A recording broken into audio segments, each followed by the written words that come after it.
20 ans. 20 ans pour obtenir un résultat sans égal dans le monde. Premier avion polyvalent, à la pointe du modernisme, fleuron de la technologie française, le Rafale est sans conteste le nouveau fer de lance de l'armée de l'air.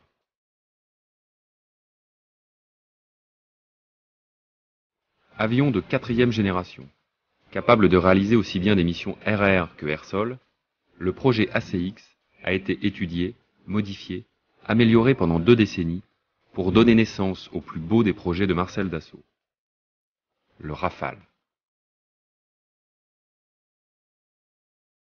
Dès 1978, la France étudie avec la Grande-Bretagne et l'Allemagne un projet d'avion commun. Mais les besoins de ces 3 pays sont différents. La France adopte alors le choix d'une solution nationale pour le renouvellement de son aviation de combat. Elle souhaite n'avoir qu'un type d'avion pour son armée, biréacteur, et capable par sa polyvalence d'effectuer tout type de mission. C'est la société Dassault qui est choisie pour mener le projet.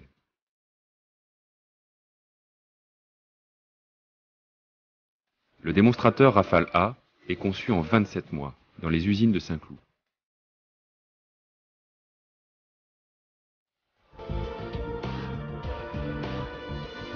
Cet appareil est dévoilé le 13 décembre 1985. Le Rafale A est équipé de 2 réacteurs F404 et effectue son premier vol avec aux commandes Guy Mito-Mauroir à Istres le 4 juillet 1986. Là, j'accompagnais le pilote avant son départ, avant la mise en route, et j'étais très ému, vraiment. Et tout le monde aussi était très ému autour de l'avion, les mécaniciens, les ingénieurs, les techniciens, tous ceux qui ont participé à la mise au point, à la préparation, qui était très longue, très difficile, parce que c'est un avion très électronique, avec beaucoup d'informatique, et il a fallu faire une longue mise au point, mais maintenant, je pense qu'elle est bien réalisée, en tout cas. Quelles sont les performances de cet avion? Cet avion sera formidable. D'abord, c'est un biréacteur, et c'est un biréacteur très puissant. Il aura 15 tonnes de poussée en tout, et en même temps, une taille assez réduite, c'est-à-dire qu'il a un rapport poussée-poids assez extraordinaire par rapport à tous les avions que nous avons fait jusqu'à présent. Cet avion expérimental est doté de toutes les nouveautés technologiques. Écran tactile, nouveau système de détection, manche latérale pour une meilleure ergonomie. Pour moi, c'est un pilote de Jaguar, c'est tout nouveau. La position sur le siège qui est très inclinée, le mini-manche latéral. Donc bon, on s'y fait très vite, il n'y a pas de souci. Et après, au niveau des nouvelles technologies, pour moi, c'est le radar, l'OSF, Spectra, la liaison de données. Au vu des essais concluants, le gouvernement français décide de commander, en avril 1988, 4 prototypes qui participeront au programme de développement. 2 pour l'armée de l'air, le C-01 et le B-01, et 2 pour la marine, les M-01 et M-02.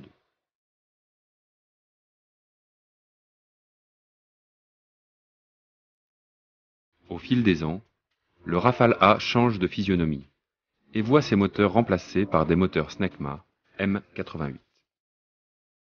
Bien qu'ayant la même poussée, sa taille réduite oblige le bureau d'études à redessiner complètement la cellule.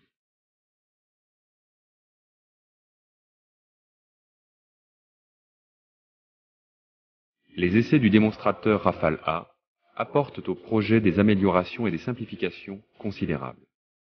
Le fuselage est profilé pour une furtivité accrue, les plans canards modifiés pour une meilleure stabilité, les aérofreins supprimés, tout comme le système de réallumage des réacteurs en vol, jugé trop complexe. Les 4 prototypes bénéficient de tous ces changements. Après 7 ans d'essai, 867 sorties et de nombreuses améliorations apportées au projet, le Rafale A, escorté par ses descendants, fait ses adieux aux armes le 24 janvier 1994. Les prototypes reprennent ainsi le flambeau.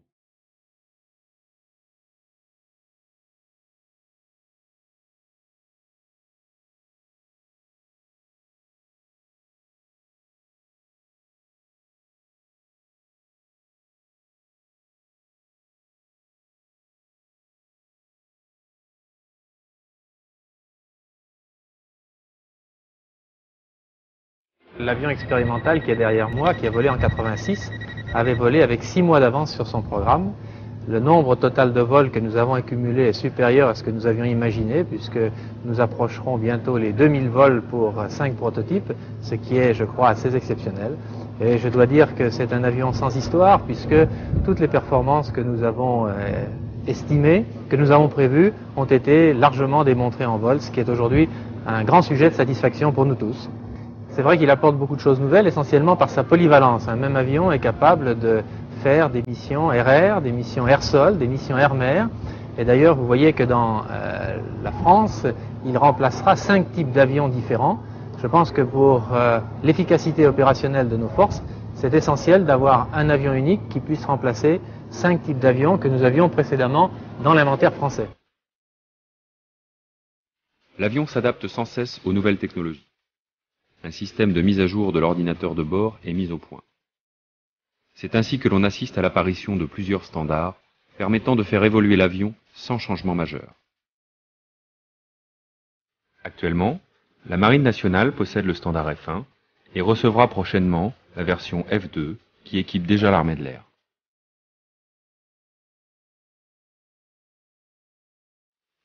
Le premier standard de Rafale que l'armée de l'air a acheté, le standard F2, permet d'aborder la polyvalence de manière, on va dire, assez douce dans un premier temps, puisque l'avion sait faire en même temps une mission de défense aérienne et une mission de tir de missiles de croisière ou de tir d'armement type A2SM. Demain, la polyvalence du Rafale au standard F3, le standard définitif du Rafale, eh bien, couvrira toutes les missions et la reconnaissance. Plus à cela, il faut rajouter l'armement nucléaire, puisque le deuxième escadron Rafale sera un escadron nucléaire. Et donc le standard F3 couvrira véritablement toute la polyvalence offerte par le Rafale au sein de son système d'armes. En 2005, l'armée de l'air retire après 30 ans de bons et loyaux services le Jaguar. Il est remplacé sur la base de Saint-Dizier par l'arrivée du Rafale le 27 juin 2006. Le Premier ministre, M. de Villepin, et le ministre de la Défense, Mme Alliot-Marie, président l'inauguration du premier escadron Rafale, le 1-7 Provence. L'arrivée du Rafale sur la base aérienne centrale de Saint-Dizier ouvre aujourd'hui une nouvelle phase de l'histoire de notre aviation militaire.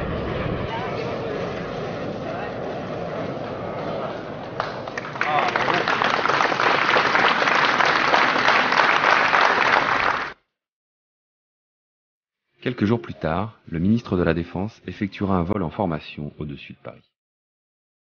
Une nouvelle ère commence.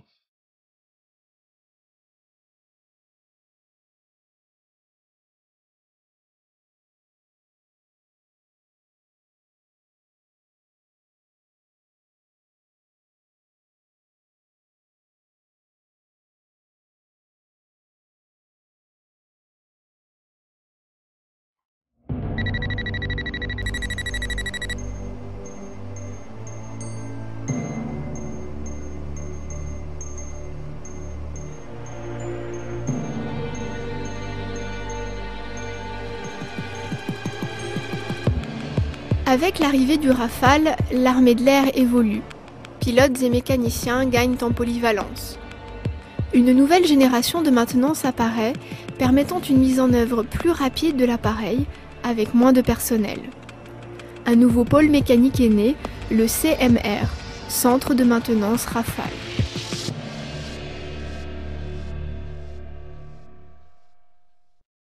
Alors le CMR, le Centre de maintenance Rafale, est une nouvelle organisation qui a officiellement vu le jour le 1er septembre 2006. Et cette nouvelle organisation obéit à un principe qui est très novateur dans l'univers de l'aviation de chasse. Ce principe consiste à regrouper au sein d'une même base l'ensemble de la fonction technique avion, fonction technique qui hier était dispersée entre d'une part le STS et d'autre part les services techniques escadron. Donc aujourd'hui on a créé une seule unité dans laquelle on regroupe l'ensemble des mécaniciens et cette unité se substitue à l'ESTS et au service technique escadron. Nous nous sommes organisés au travers de deux grands piliers, ce que l'on appelle les services d'entretien journaliers d'une part et les services d'entretien production d'autre part. Les services d'entretien journaliers sont plus particulièrement chargés de faire de la restauration de disponibilité avion. Alors par restauration de disponibilité, on entend la mise en œuvre des avions tels qu'on l'a toujours connu sur les générations d'avions précédentes, mais également la conduite des petits dépannages. Donc je dirais que ces services d'entretien journalier, ils réalisent un NTI1 renforcé.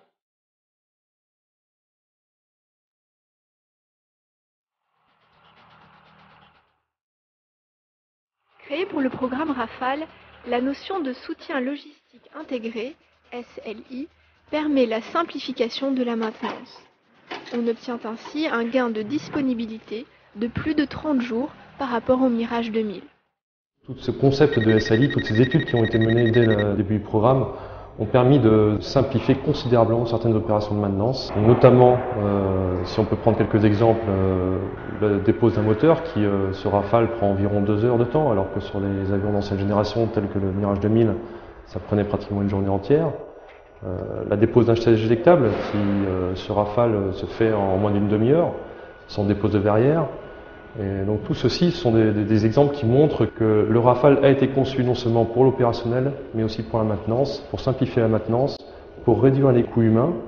Donc, toutes ces simplifications de maintenance nous permettent de réduire le nombre de personnels qui travaillent autour de l'avion. Sur le Rafale, tous les mécaniciens de spécialité bord peuvent faire partir un avion.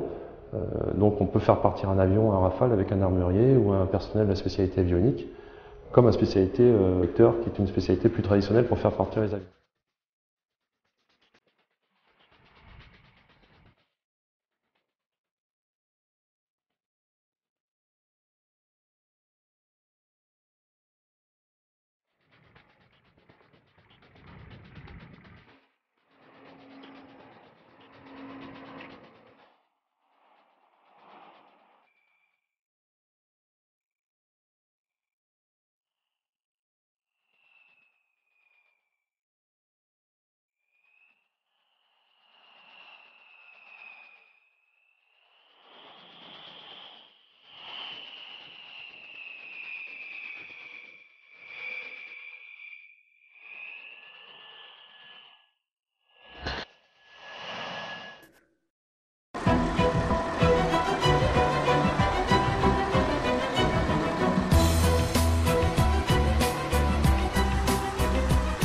Comme le montrent ces images, les services entretien-production remettent en état l'ensemble des organes et équipements de l'avion.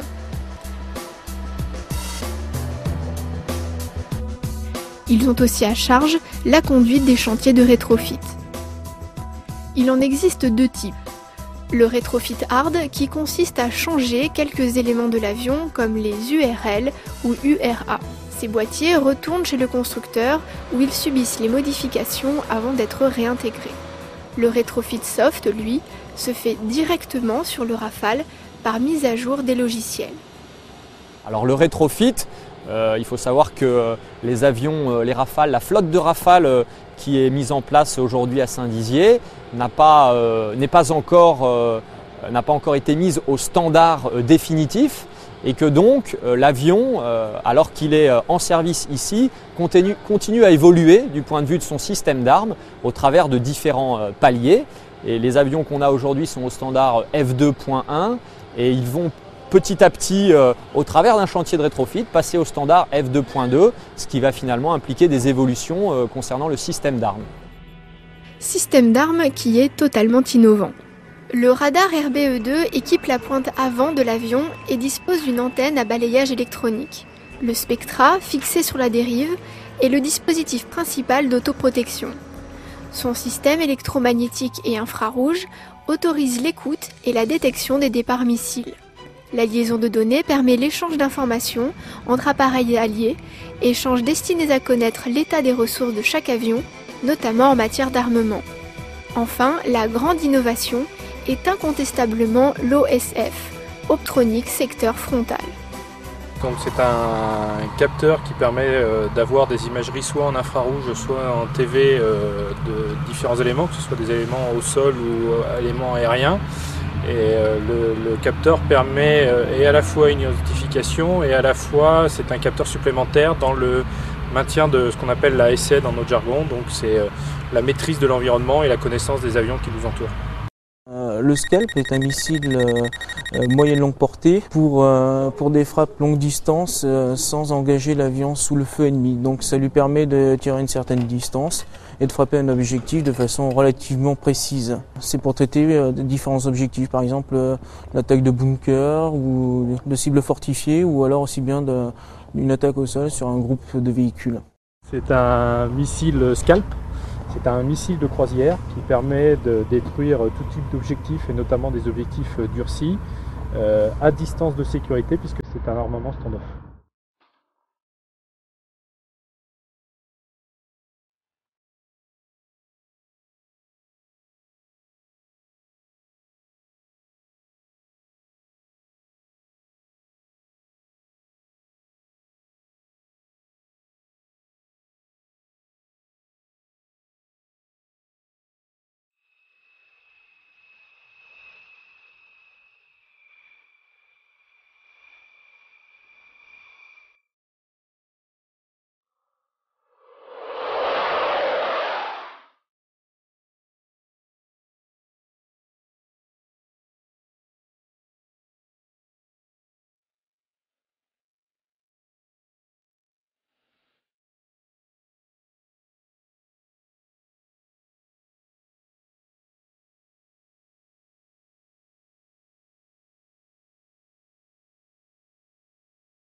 Vous avez fait quoi comme type de mission? Du tir biscalp sur le polygone de guerre électronique. Et donc en même temps ça nous a permis de tester une nouvelle bibliothèque de guerre électronique et de voir si tout fonctionnait bien. C'est très bien passé. Voilà.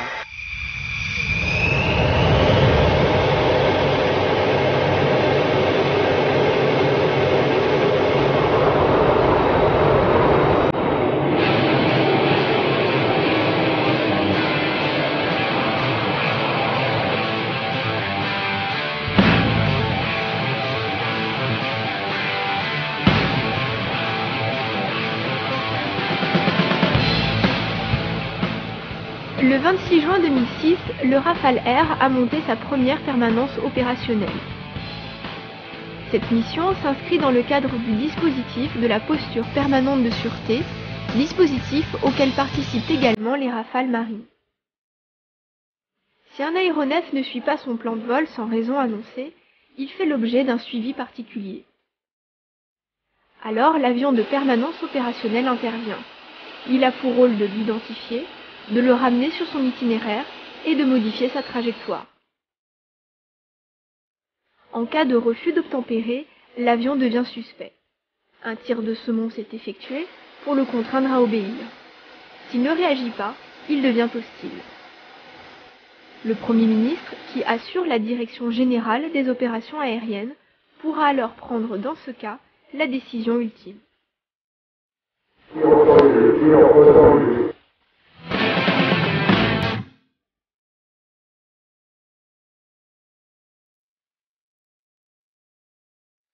Ah oui, bien sûr, on est content de voler sur l'avion le plus moderne de l'armée de l'air, il ne faut pas dire le contraire.